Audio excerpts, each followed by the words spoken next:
Many of the very people who ranted so hysterically about Russia were, even as they were doing it, even as they were yelling about Vladimir Putin, in fact, they were doing precisely what they claimed to decry.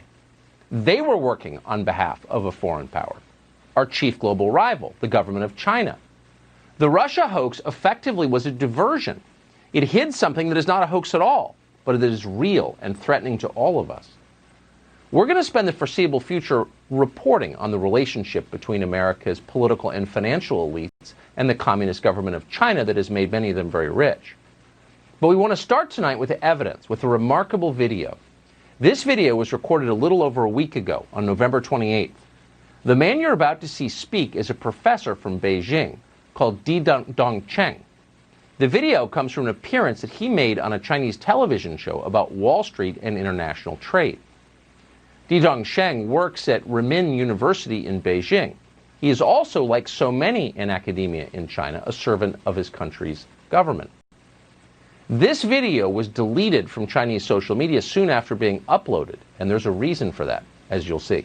前边特朗普政府跟我们打贸易战，那么我们为什么搞不定特朗普政府？啊，为什么以前1992年到2016年之间，中美之间各种问题都能搞得定，是不是？大家发现没有？所有的危机，不管是银河号事件，还是炸大使馆，还是撞了飞机，所有事情全部是床头吵架床尾和，2个月之内搞定。什么原因？啊，这儿我抛出一个可能又要是暴论了，就是因为咱们上边有人，啊，就是我们在美国的权势核心圈啊，我们有我们的老朋友。There's a lot of garbage floating around the internet right now, a lot of fake things. That video is real, and those subtitles are accurate. We checked today with 2 different Chinese speakers and confirmed that. What he just said, what you just read on the screen, tells the story. This is as close to a smoking gun as we have ever seen. Quote, "We have people at the top of America's core inner circle of power and influence." According to the man you just saw, that has been true for decades. So who are these people, and how many of them work in our media and in our government? Well, he didn't say precisely. At one point in the video, he described a Chinese agent working as a vice president at, quote, a top Wall Street financial institution. I can't say more, he explained, without making political trouble. Dong Cheng did tell his audience that one agent in particular was especially useful, and he goes on at some length about her. He describes her as an American who's lived abroad for many years, who is now a Chinese citizen. And this seems to baffle him a little bit. The Chinese government doesn't allow dual citizenship. Why would they? Why would anyone? Dong Cheng seems pleased that the U.S. government is foolish enough to allow it. He explains that this American agent, who lives at least part of the year in Beijing, helped the Chinese government with a propaganda operation in the city of Washington in 2015. And he goes on to describe that in some detail. The Obama administration was easy to manipulate, he suggests. They helped. The Chinese had many friends among the Obama people. The problem came when Donald Trump was elected. After that, he says, everything changed. 是呢，就过去这个30年啊，过去40年，我们在美国的他的这个利用他权势核心圈，是不是？我前面讲过，华尔街在1970年代开始对美国它的内政外交有非常强的影响力，啊，所以我们有路径依赖，是吧？但问题是，08年之后，华尔街的地位下降了。更重要的是，16年之后，华尔街搞不定特朗普，为什么？很尴尬。特朗普以前对华尔街有过一次软性违约，所以双方有矛盾啊。当然，这个细节我就不多说了，时间可能已经来不及了，是吧？那么，这个中美贸易战过程中，他们也试图帮忙啊。据我所知，美方的朋友跟我讲，这个试图帮忙，但是啊，力有不逮。 Since the 1970s, he said, and he's an economics professor, you should know, Wall Street has had enormous influence over the way the United States government operates, over American policy. The Chinese government, he says, has enormous influence on Wall Street. And that arrangement worked very well for a long time. Then Donald Trump unexpectedly was elected in 2016, and Wall Street was infuriated.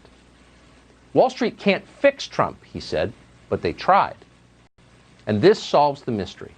If you're wondering why our political class has stood by and allowed the Chinese government to degrade this country and our way of life, why they've stood by as the Chinese government has flooded the United States with deadly opioids that have killed hundreds of thousands of people, or have stood by as the Chinese government ripped off billions in intellectual property from our companies, there's your answer.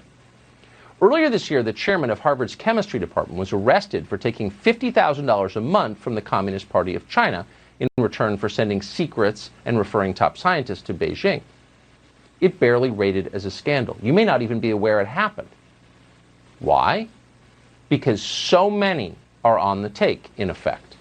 Donald Trump was an impediment to this very lucrative arrangement. And for that reason, Di Zhongsheng explains in the video, America's most powerful elites, and he calls them that, got to work on electing a new president. Again, read the words at the bottom of your screen as he speaks. 但现在呢？现在我们看到拜登上台了，传统的精英、政治精英啊，这个建制派，他们跟华尔街的关系是非常密切的。所以大家看到吧，拜登的儿子被特朗普说你在全球有什么基金公司，发现没有？谁帮他建的基金公司啊？明白吗？这个都有买卖啊。那么。所以这个时候啊，这个时候我们 Oh, Donald Trump, he notes, because the Chinese do pay close attention to what we say here. Donald Trump has complained about Hunter Biden and his ties to the Chinese government. Those are real, he just confirms. So now you know why you weren't allowed to talk about Hunter Biden's laptop, why big business aligned as one, the tech companies and the rest, to suppress that story, because they were implicated in it. Back in October, we interviewed a man called Tony Bobulinski. We interviewed him because no one else would. Tony Bobulinski was a business partner of the Bidens. Here's what he told us about China. And in a document that you guys have, and I think it's been provided to to the world, the Chinese referenced that because of their trust in the Biden family, that Chairman Yi and Director Zhang are excited about moving forward in this. And in that document, they reference loaning $5 million to the BD family. Right. The BD family is the Biden family. What are the implications of this going forward? If Joe Biden is elected president, which could very well happen, how does this constrain his ability to deal with China? Are you asking for my personal opinion? I am. I'm asking for your opinion as someone who's worked with the Chinese. So I think Joe Biden and the Biden family are compromised. I think Joe Biden and the Biden family are compromised with China. Looks like he was right about that, and it looks like the Bidens are far from the only ones who've been compromised. Gordon Chang has been covering this story for an awfully long time. He's a senior fellow at the Gatestone Institute. He's the author of The Great U.S.-China Tech War.